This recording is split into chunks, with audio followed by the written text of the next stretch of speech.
E aí pessoal, tudo bem? Aqui é o Rony, professor de Física, dando sequência ao vídeo anterior. Com o advento da camada limite, Ludwig Prandtl conseguiu solucionar o paradoxo de D'Alembert, conciliando a teoria com a experimentação. Observe o quadro. Devido à condição de não deslizamento, a velocidade do ar atmosférico na superfície da esfera, na superfície da bola de futebol, é nula. E aqui, cumpre destacar que essa velocidade é medida no referencial da esfera. Agora, essa velocidade aumenta rapidamente à medida que você se eleva, ou seja, à medida que você percorre a espessura da camada limite, se tornando máxima na região do escoamento invícido, ou seja, na região do escoamento não viscoso. Lembre-se que o número de Reynolds neste problema é extremamente elevado. Ora, se existe atrito com o ar atmosférico devido à presença da camada limite, existe força de arrasto, e com isso ele consegue conciliar a teoria com a realidade. Vamos, portanto, inserir o conceito da camada limite dentro do problema da bola de futebol. Observe o quadro atentamente. Conforme vimos no vídeo anterior, nos pontos B e C, a velocidade do escoamento é máxima, consequentemente a pressão é mínima. Já nos pontos A e C, pontos de estagnação, a velocidade é mínima e a pressão é máxima. Consequentemente, a velocidade das partículas fluidas diminui de B para C justamente devido a esse gradiente adverso da pressão. Se somarmos a este fato a presença da camada limite, veremos que as partículas fluidas vão atingir o estado de repouso mais cedo, antes do ponto C, em um ponto representado no quadro pela letra X, chamado de ponto de separação ou ponto de deslocamento. E isso ocorre justamente pelo fato de existir uma força de arrasto devido ao atrito com o ar atmosférico dentro dos limites da camada limite. Note, eu reforço, como ela concilia a teoria com a realidade. Sendo assim, as partículas fluidas que ainda estão escoando na camada limite vão colidir com as partículas que já atingiram o estado de repouso, sendo, portanto, ejetadas da superfície da esfera, conforme eu ilustro no quadro. Este fato produz uma região na parte de trás da esfera chamada de esteira, que é uma região de baixa pressão. Consequentemente, a esfera, a bola de futebol, fica submetida a uma força de arrasto de pressão de intensidade considerável, pelo fato da pressão na região frontal da esfera ser maior do que a pressão na região da esteira. Essa força de arrasto também recebe o nome de arrasto de forma, pelo fato de estar associada à forma do objeto que atravessa o ar atmosférico. Observe ainda que, mesmo o escoamento tendo um número de Reynolds elevado, é a presença da camada limite viscosa que explica a distribuição de pressão assimétrica ao redor da esfera, de forma que, mesmo presente, a força de arrasto, devido ao atrito com o ar atmosférico, ou seja, a força de atrito viscosa, seja desprezível.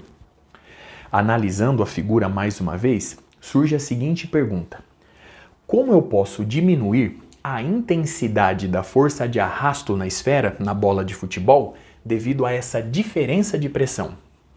Para fazer isso, para responder essa pergunta, eu vou arrumar um espacinho no quadro, já estou de volta. Dando sequência, se a presença da esteira gera esse gradiente de pressão adverso, que aumenta a intensidade da força de arrasto, dificultando o movimento da esfera através do ar atmosférico, basta, portanto, diminuirmos o tamanho da esteira, ou seja, diminuirmos a região que ela ocupa no espaço. Para fazer isso, basta carenarmos a esfera, a fim de que ela adquira um formato mais aerodinâmico conforme eu ilustro no quadro. Esse formato é chamado de gota de lágrima. Nele, as linhas de corrente se abrem mais lentamente na parte de trás do objeto, e não de forma abrupta como ocorre na esfera. Compare as duas figuras.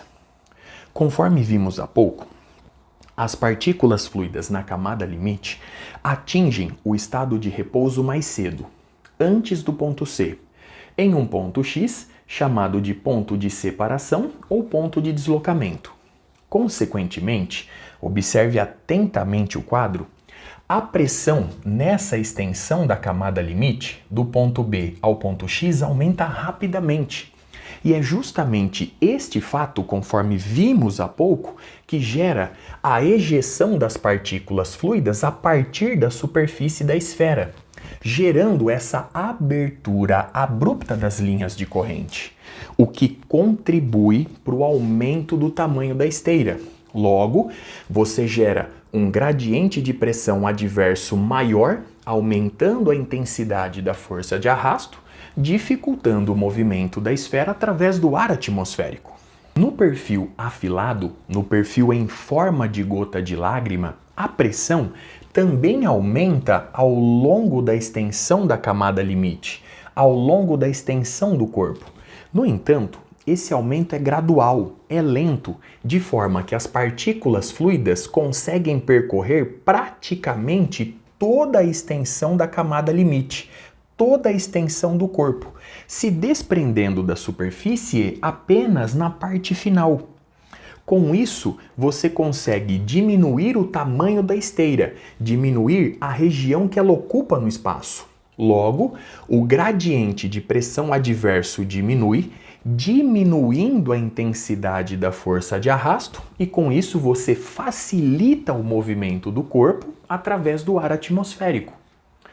O único inconveniente aqui é o seguinte: o aumento da extensão do corpo, esse perfil mais afilado, aumenta o tamanho, a extensão da camada limite, aumentando a intensidade da força de arrasto devido ao atrito com o ar atmosférico, ou seja, aumentando a intensidade da força de atrito viscosa. No entanto, esse aumento é desprezível quando comparado com a diminuição do gradiente de pressão adverso. Logo, você facilita de fato o movimento do corpo através do ar atmosférico. Muito bem? Enfim, para finalizar o vídeo, convém realizar duas observações. Primeira, toda essa discussão perde o sentido se o número de Reynolds do escoamento for muito menor do que 1, pois neste caso, a força de arrasto que predomina é a força de atrito viscosa.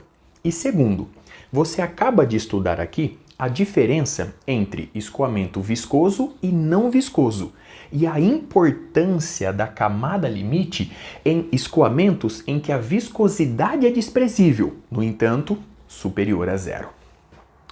Com isso, eu encerro este vídeo. Até a próxima.